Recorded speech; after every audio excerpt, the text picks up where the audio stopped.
Hello, my friends. Dick Cummings here. You may know me from some of my roles in films like Blunder Down Under and Defecation of Character.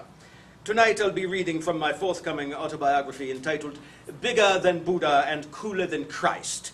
You know, I wanted a title that reflected my humble nature. This chapter focuses on my ill-fated fourth marriage to Rosie Palmer. Now, the Americans have a clever saying, life's a bitch and then you marry one. Now, it's true, then, I must have lived at least 7 lifetimes thus far.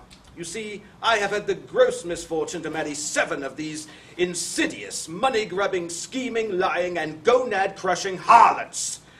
Soon after breaking up with Lucinda Hottentrot, I took a role in the Western Cowpokers 2 Electric Boogaloo. At the wrap party, I noticed a lovely young woman constantly staring at me from across the room. Finally, she walked over to say, I've been constantly staring at you from across the room because you are the tastiest bit of man burger I've seen in ever so long. My God, I could take you where you stand. To which I responded, Woman, I am a sexual smorgasbord. Take all you want, but eat all you take. My relationship with Rosie started off well, what with all the expected hair pulling and scratching and ecstatic writhing and soiled sheets and whatnot, of course, but it ended badly, as all my relationships do. It was my fault, I suppose. I married her on what you might term the sperm of the moment, so to speak.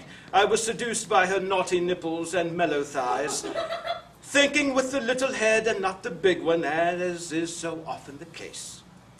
Now, Rosie, she had a voracious sexual appetite, which resulted in a proclivity for spreading herself about town, if you take my meaning. You see, she had once been a stripper known as the Gland Canyon, working at an establishment called the Happy Hole. In point of fact, I often suspected her of returning to her licentious ways of soliciting cash for coitus. She always denied it, of course, but we once had a row in which my suspicions were confirmed. You see, about this time, her career had begun to fall apart with several cinematic abominations, such as Journey of the One-Eyed Dragon and Bowels of Thunder. These failures led Rosie to ingest enormous amounts of alcohol and hard drugs, and she developed something of a paranoia about men following her about. She often complained to me, why do these strange men keep following me about and wanting to talk to me? And I was all, my dear, if you stop soliciting yourself in the streets, perhaps they'd leave you alone. Why don't you try that? But then she was like, don't be stupid, Dick. I'm very troubled about these men following me about. I can't imagine what they want to do with me. Then I was all, my dear, if they're like me, they just want to vomit on you.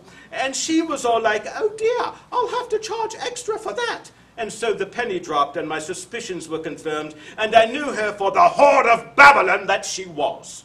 Needless to say, we soon divorced after that. Rosie Palmer went back to the Happy Hole and starring in adult films such as Rump Pumpers. As for me, I continued on with a series of meaningless affairs, one tryst blurring into another.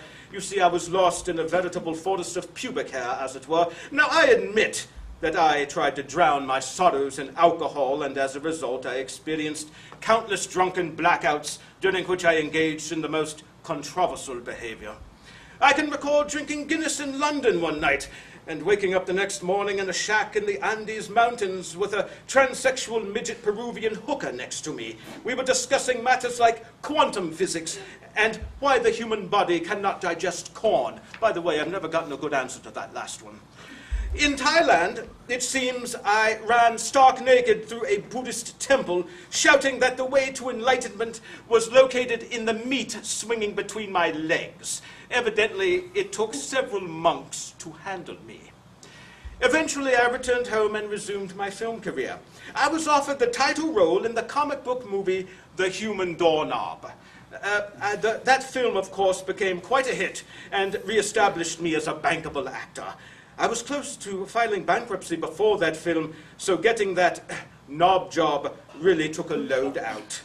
And so that brings this chapter to a close, but I would like to say, If there is a lesson to be learned from the experiences of your humble narrator, Dick Cummings, I hope it is this: that despite a series of failed relationships with women of questionable moral virtue, that despite the attempts of these sinister strumpets to crush the gonads of Dick Cummings and leave him with a sack of testicular dust between his legs, despite all this adversity that Dick Cummings has faced, I have proven once again that you cannot keep a good dick down. Thank you.